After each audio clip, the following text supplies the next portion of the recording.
Come back. This is the big issue. We're looking at matters that have happened in the first 100 days of the president, John Dramani Mahama, and his administration. Major part of that has been the CJ, cost to remove the CJ and the processes that have been initiated or started. Other matters also have come up, the fight against Galamsey and the war or the campaign that the opposition then waged against the fight against Galamsey. Now, President Mahama is in power. What is your assessment of how he's dealing with the Galamsey fight? Over the week, we heard that a slum of about 10,000 people was supposedly discovered all of a sudden in Western region, and these were illegal miners, and a lot of things were found there. The question is, I mean, how did we allow this slum to even come up in the first place? And is it the fact that we didn't know, the security people didn't know that this existed? And it's not as if it was just one. They said 10 kilometers away from this particular slum is another called Jerusalem, which appears even bigger. And we say we did not know. And that raises a lot of security issues. What's your thinking around how the president and his team are dealing with the issue of Galamsey? I start off with Dr. Koppel. You have been watching from afar. You are not in government. You are an academic. Will you say that the fight against Galamsey has improved, is the same, getting worse under this government? Well, we continue to read stories about Galamsey. You see reports from, I think it's Erastus. We saw the story emerging from, this community. And so you start, at least it tells you that the issue is ongoing, right? I know that the government, as part of their manifesto, their 2024 manifesto, laid out some particular ways in which they want to fight the Galamsey issue. For me, I'm still waiting to see the full implementation of those ideas that were housed in their manifesto in terms of how they want to fight Galamsey. I mean, it's still ongoing. From all the reports and indications that we are getting, it's still ongoing. The government has been in office for what, 3 months? Just about 100 days. Just about 100 days, right? So you still want to see their actual, implementation of particular policies that they want to use to fight the menace, and then see how it plays out. I mean, I know one of the things that others have brought up, which I agree, is that lie about mining, in forest reserve, that it's something that you can immediately sort of go to Parliament, have that addressed. I think I saw the news report too on the guards for water bodies, the river guards, and sort of trying to protect that. But it's really much bigger than that. It's a security issue, but it's also an economic issue. And the economic issue that drives Galamsey, for me, is what you need, the kind of policy in place that disincentivizes people from looking for economic solutions through the engagement in Galamsey. It's why I'm also a little surprised that even in the lead up to 2024, the MPP did not highlight lessons learned from the alternative livelihood program. That was one of the ways in which they were trying to address the Galamsey issue, right? Because I'm sure in its implementation, they must have learned some lessons in terms of what works, what doesn't work. Because until you also create that alternative livelihood that is sustainable, it becomes very difficult to completely remove the economic incentives from engaging in Galamsey. But when all is said and done, it's an issue that is still on the minds of Ghanaians. It's an issue that keeps coming up. And I think it would behoove this government to really... Do you think there's enough political will to see this through? Are you impressed with the way government is dealing with it? I mean, is there political will? Can you say that for a fact?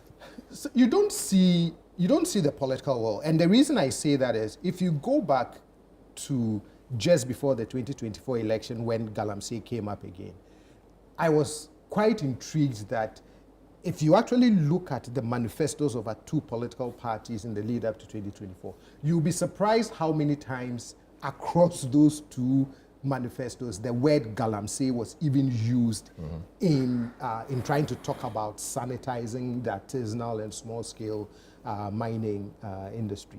It's very sensitive, I understand, but you cannot let the political sensitivity of the issue overshadow the other consequences that Galamsey has on all of us. Because ultimately, when those consequences start to play out, it would not discriminate between which political party you belong to. But you cannot solve it using, you have to solve it in a comprehensive way. Because like I said, it has political aspects to it, it has economic aspects to it, it has social aspects to it. And you need that kind of policy framework that allows you to walk and chew gum at the same time to deal with that. But again, I want to go back to, are there lessons that we can learn from the MPP's alternative livelihood programs that they try to roll out in response to that? Because that will be very instructive in helping us restructure that economic incentive that forces people, that enables people to say, you know what, no matter the risk, I still want to do Galamsey. Very well. Richard, the Galamsey fight was a major one prior to the election. Government has introduced a few things, the river guards, we see the minister all over the place talking tough, trying to move things around, seizing excavators, deporting, even the interior minister said he's deported quite a number of persons since he took over office. Foreigners engaged in this, and a whole lot of things. Recently, we saw the defense minister and a lot of people in that space go to raid the community in the western region, or Abroa Ninkran also, and all of that. Testament to their willingness to fight the canker. Are you impressed by that? What would be your general assessment about this government's approach in fighting Galamsey? The overarching assessment is that, for me, Galamsey matters have not improved. If anything at all, they have deteriorated. I am the first person to concede that this whole fight against Galamsey is a wicked problem, as it is, because it's intractable. You do one thing and the guys find a way of circumventing that and going around. It's almost like the drug business. It's almost like a corruption ring that is inherent, and they don't operate in isolation. They operate in the corridors of power, in security. It is entrenched. So the people you went to see in that small community, however shabby you look at the place, are operating under the express guidance of some very well-placed people in government. Okay. And I can say this without meaning anybody or referring to anybody, that those people will be people who brief the president every morning, okay? People who sit at the table and eat with the president every morning. With that appearance of power and influence, they can occasion any new state to be created in our state and protect it. And so that thing is not happening in isolation. I am clear in my mind about that. Whether it's MPP or it's NDC, these things are happening. Where this Galamsey fight is one that we need to approach with dispassion, okay? And look at the state's future and say that this cannot be sustained. We can't do it. And I'm thinking that even now, a strategy to deal with it must be all-encompassing. You must have the citizens involved, okay? Punishments must be punitive in a way that it deters people. We don't have such on our books now. Look, you have the interior minister who is flirting with Galamsey by telling us that what he intends to do, his bright idea, is that he would deport people. It's a sinful idea he's thinking. It's one that ravages our country. The Chinese people, send this to your people and tell them, come, get a one-way ticket. Because when you come and you abuse the land, they will buy you a return ticket to go back home. The China will pick the bills. China, I don't know. He's not said that to us. So China will pick the bill. He said China will pick the bill. They'll pay for it, and they will also prosecute the people. Who China will prosecute what? Their people. That assurance they gave us. What kind of arrangement is that? You have captured somebody in your jurisdiction. You say somebody should go and prosecute. If it was easy to prosecute, why did you send it to them? Prosecute the people here. When during our time, Honorable Osafo Bafo said something along those lines in a contained situation to do with Aisha Wang or whatever, referencing the trade conversation between us and China. What did they say? Did they applaud that and say, well done, that's a creative idea? No. So what is this thing they are talking to us about? Galamsey has worsened because, one, the president is soft on it because his campaign compromised his position to do anything. They promised these people opportunities. We talked about this in 2020 when they were going in. Raiding the so-called community. Hold on, we'll get to that. We'll get to that. Is that a weak stance? No, we'll get to that. But I'm saying that their campaign to come to office gave comfort to Galamseyers. They gave comfort to them because they showed that when they come, they believe in some. But then the president said that when they come, he would free some of the prisoners who are in prison for Galamsey. He said that. So the point is that without impugning his motive and saying that he is for Galamsey, his approach so far has not been stern, has not sent a clear signal that they want to fight Galamsey. And then this chairman goes and stop people who are going to raid places and say that you didn't inform me. What locus does he have to say that inform me? I can't think of his name, but this is on record. Which chairman? Which constituency? I can't think of the constituency now, but an end you can just Google it and find it. You understand? He wants to stop them, and this is widely reported matter. Okay, so the point of it is that President Mahama, in the context of their so-called reset agenda, should be setting clear signal out there that they are against this Galamsey thing, but somehow they haven't, and everything they have done so far has not provided any incentive for the Galamseyers to see that this is a no-go area. Rather, they have given them, they appear to have given them the leeway to be doing Galamsey. The president was clear during the campaign to say that it is a responsibility of Akufo-Addo, who is the president of this country, to fight Galamsey. Today, it is John Mahama's responsibility. Any shape or form in which Galamsey exists today is blamable on him. Just like he said, it's blamable on Akufo-Addo, it's blamable on him. And what we know today is that the extent of Galamsey today is worse than he inherited, and we must do something about it. His promise, part of his 90-day, 120-day social contract he had with Ghanaians, says that he was going to ban mining in our forest reserves. Okay, today as we speak, that law is still on our books.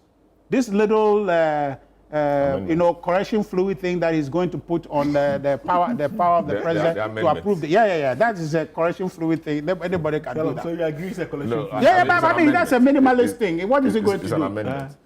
What is he going to do? He's not going to do anything. And how long so I'm saying that. No, I'm saying that. I'll come to you. I'm saying that the president, what he's doing is that he's shifting the burden on other people to take responsibility for it, because that act, the system, the other people within the chain that would approve before it gets to him to sign off on it, he's just shifted the responsibility to them to say, I will not approve it, but if somebody approves it, then it's not me. That's what he's done. The standard is that repeal the whole thing in its entirety, to demonstrate to the people that if we see you in the forest, you cannot explain that Selom allowed me, okay, or this person allowed me. You are not supposed to be there. There are no ifs and buts about Very it. well. So for me, until he does that, until he reins in his constituency chairmen who are costing people, he is giving comfort to Galamseyers. And so far as his interior minister, okay, the Honorable Muntaka Mohammed is saying that he will deport people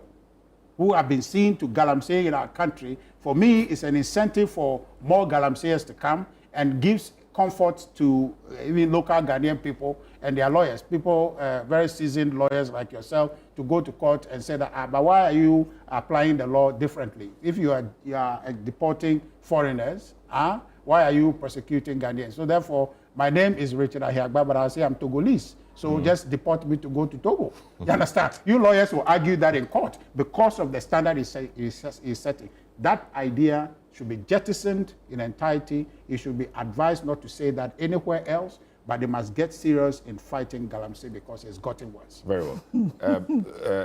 Prof, can you see, the Galamsey fight has gotten worse. Was this what you promised us? You promised us a number of things. So the expectation was that by now, we should be seeing the back of Galamsey. Yeah, Salam, thank you very much. And if you look at this discussion within these confines, I would have been very elated if the Frimpong Boateng report could have been something that could be implemented within the confines of an NDC government. But unfortunately, it's not possible because some of the names mentioned in there, right, and the context within which it was captured tells you that there's going to be some difficulty in actually implementing it within a certain set government. But I would have been very pleased to see that. But he's someone I think that we all can look at bringing in as far as these engagements are concerned. Now, if you look at this, prisons in and of themselves, right, are a cost to the state. So if an interior minister speaks about deportation in a particular context, we trying to politicize it by saying that he's rather encouraging it in and of itself is an effort, right, that tends to be inimical to the progress of the fight against Galamsey. Because if we are unable to have these discussions dispassionate of politics, yet we are saying that let's be dispassionate of politics in and of itself enables the process. We talk about amendments. We're talking about a 100-day-old government that has to put modalities in place. But we speak to these things as though we are speaking to a 7-year-old government or a government that is in place. Look, in opposition, President Mahama demonstrated real commitment to the fight against Galamsey. Look at all these stakeholder engagements he had. You could Google them up, right? At the party level, the party's lab committees level, all the way to the Ivory Tower, university campuses, where issues of Galamsey were discussed, right? The Marine Police is a system that we need to revise. And you could see that there's an emblem of such happening with the guards that has just been inaugurated. And this is part of the process. You'd look also having to realize that one of the first things the Honorable Amabua did as Minister for Mines, Lands and Natural Resources was to organize a stakeholder dialogue on small-scale mining. So these are all efforts geared at that. You had members of parliament, civil society organizations, among others involved. So I'm just trying to catalog the steps of the 100-day-old government that has been put in place thus far, right? For President Mahama to stand before a podium, no president in the fight against Galamsey has been explicit to say that if any of my executives or appointees engage in it, I'll fire you. That is real commitment to the fight against Galamsey. Somebody puts his presidency on the line. That's bigger. And what happened? But he fought it. He fought it. He fought it. And he fought it, yeah. With the Frimpong Boateng report, he fought it. With Galamstop, with Vanguard, among all of these issues. But then that comes to where we are now talking about, I just wanted to catalog issues of the real steps and tangible steps that have been taken thus far as the president, the sector ministers are concerned. And you could see joint operations, right? Our brother in Ashanti region, massive operation. That probably hasn't happened in a very long time in the Ashanti region. You'd see that trying to get a solution to Galamsey is hydra-headed and multifaceted, right? Putting men in boots or strap boots on the ground is just the ultimate solution. Coming from a research and neutral perspective, as my brother mentioned, he talked about alternative livelihood programs. Now, I mean, from someone who has been researching mining for years now, you would realize that most of the alternative livelihood programs that we have are nothing to write home about and comparable to something that's going to deter someone from the risk of Galamsey. You know, it's a hit and miss.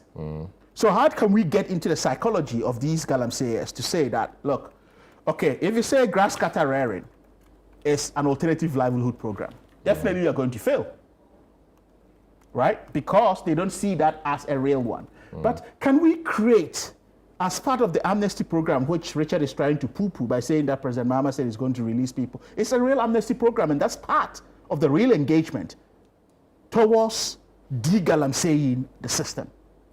Now, if we say we are going to have tangible artisanal programs, right? Maybe programs that are going to say, okay, well, maybe ex-prisoners that are out from the Galamsey through the Galamsey amnesty programs, or people who were partly involved in Galamsey program, this is what we have for you. Set up cooperatives. We train you into whatever it is, whether if it's carpentry, if it's whatever, right? Then we put them into cooperatives and set them up to become shining examples, right, to their other peers who are practicing the hit and miss. Make them understand that, look, what is it that you're doing that if you hit, yes, you're going to get your money. But if you don't, you're subjecting yourself to this. Can we have a real level of public education as far as these issues are concerned? But all what I'm saying in all of this is that the alternative livelihood programs are very inadequate. They are not commensurate to anything that would allow them to disengage from that. But then you have to trace the entire value chain of the enablers of Galamsey, right? The guy is there in that muddy water, probably does not even know his bosses. His pinstripe bosses are sitting in Manhattan or probably in London, sponsoring the whole enterprise. Has a middleman in Ghana who also has a middleman in the district or the region. Right. So how do we trace this chain? So this is where you see all the stakeholders coming in. EOCO, the National Intelligence Bureau, the National Security, the inflows of money in determining what these monies are coming, because it's a capital intensive venture. Yeah. So sometimes following the money in and of itself could follow the money to Galamsey sites. Right? So I'm just giving examples. Yeah, but you see, so what I'm saying is the solution. The low-hanging Let me come in. The solution. Fruits we want to see. No, yeah. Like repealing the law. Yes. Or the LI 2462. But which is in motion. No, it's an amendment. Yes. What we bargained for was not an amendment. Okay. It was a repeal. So what is it in the amendment that does not reflect a fight against Galamsey? No, the amendment doesn't wholly deal with the issue. The amendment only takes the power from the president in granting licenses to persons who want to mine in certain, protected areas. Meanwhile, what we called for was a total ban of mining in forest reserves. Yeah, we're going so to have... that has not been done. No, and why hasn't that been done? It's a process.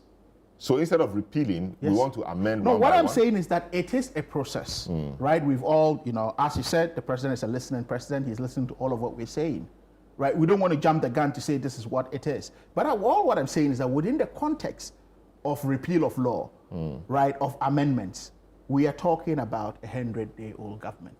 Yes, but he did things. Right? He repealed or he scrapped the taxes, COVID. E-levy and all of that. He can't have all of it done in one day. He can't have all of it done in 1 month. If it's important, he can't have all of it done in 3 months. You deal with urgency. Yes. And the e-levy and co were important, betting tax, etc. Well, no. You see, when you compare e-levy to Galamsey, you're being unfair. No, banning it in forest reserves. Right, yeah, banning in forest. That's what I'm saying. Send the signal. So is the process to scrapping e-levy the same as that? No, but we need a signal. Repeal. Yes, we need a signal. Oh, what signal do you need that is not happening now? No, you don't amend, you repeal. Right? So the law that goes to Parliament will be the one to repeal, not the one to amend. And what I'm saying is that we are speaking to a government that is 100 days old plus. Can you give it time and see whether or not there's no time because the water bodies are getting contaminated. Yes. And it's getting worse. Which is why they've deployed marine protectors to be there. But the marine, what would they do, actually? They also, you don't believe they can do anything? No, I mean, I'm asking. These guys these Galamseyers we know are armed, heavily armed, to the extent that even the security agencies or officers find it difficult in dealing with them. Yes, but then... What can ordinary river guards do?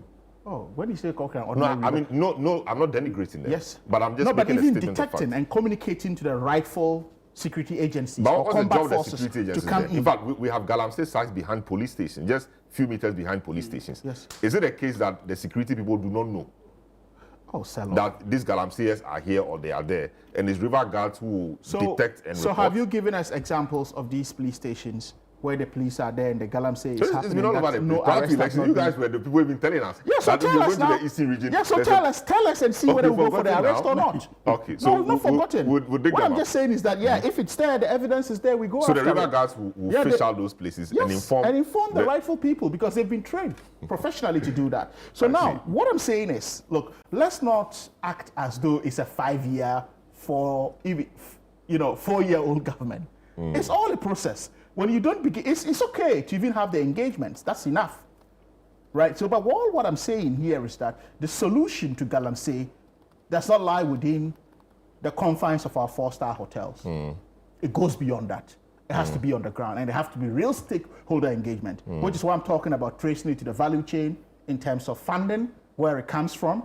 Sometimes following the money in and of itself could lead us to where it's actually coming from. And if we don't have that, you keep arresting these people you are talking about and not getting the right people. The site we're talking about is at the Nyinem. And in Right? fact... I'm not saying that such sites don't exist. Okay, so the point I'm making is that if it can happen behind a police station...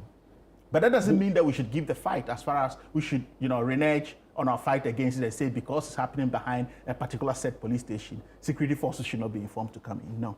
No, but who you are going to inform the police. So the police and military should just resign to No, fate. I've not said that. Imagine a river guard. That's what you're Imagine saying. a river guard going to the said police station telling our guys, there's Galamsey No, behind what we your said is station. a river guard is not reporting to a set police station. It's reporting to a security system.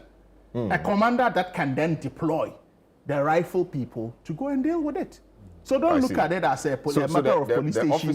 So it's not the matter of police station. Are not the rightful people. I'm not saying they are not the rightful people. There's a command and structure system, right, to combat all of these when it comes to people with armed guards, right, or people who are wielding weapons within the practice of Galamsey. And to deploy that, someone needs to detect that, and someone has been trained and deployed to report that into the system for the system to take action.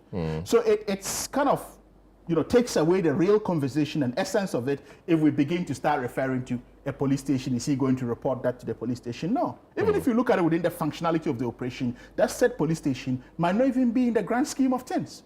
I see. Right. Great. So as you'd see, it's a big issue. It is happening. And you'd see several operations have happened, from Operation Vanguard to Operation Galamsey, among other issues. But then again, let's look at our embassies as well. I was very critical when the UAE government donated a grant, right, to the then Minister for Natural Resources in the ex-Wal administration. So I asked myself, and we're jubilant about it, right, that we should use it for our forestation programs, among other issues. But if you look at the entire value chain of Galamsey, and illegal, or what we call fair trade gold, right? Gold devoid of blood, devoid of child labor, among issues. But Galamsey has all of this. Where do they end up? They end up in the UAE and India. So, as sister embassies and high commissions, what programs have we put in place to adequately have real intelligence, block these, and also have alternative level programs, among other issues within that multifaceted stakeholder program or so is architecture that, that we are supposed calling. to be doing? The gold board will now receive all of this. Yeah, I don't want to drill to the gold board. We can talk about that, right? But the gold board is our initiative again, which I believe you should be commending us for. But we can talk about that later. If we add that, we dilute the essence of this discussion. Yes. So what I'm saying here, Richard. Musa has some data to share. So the point is made. Yeah, the point is made right, that, look, let's bring these embassies on board rather than jubilating over grants, among other issues. What can we do, right, as, within our international relations space to actually stop? Because we all know where it's ending, where the real market is. Great. So Musa, you have done some work on the current state of Galamsey in our country. Oh. I thought Musa was. Musa has actually done some work on the state of Galamsey, and maybe I'll have to share the details. It shows that 44% of the people think that it is unchanged. 38% of the people think that it has improved under Mahama. 10% of the people say it's worsened, and 9% have no idea, or they cannot be bothered. So in the national scheme of things, 38% of the people say it has improved, and then 30% of people, in the national scale, 30% of people say it has improved, 10% say it's worsened, 44% say it's unchanged, and 9% have no opinion. In mining regions, 28% of the people say it has improved. 25% of people say it has worsened in mining regions, and then 42% of the people say it's unchanged, and 5% have no opinion. and it continues that way. This is the big issue. We'll take a short break, we'll return, and then we'll deal with the MPP's matters. Well, maybe let's just continue. So.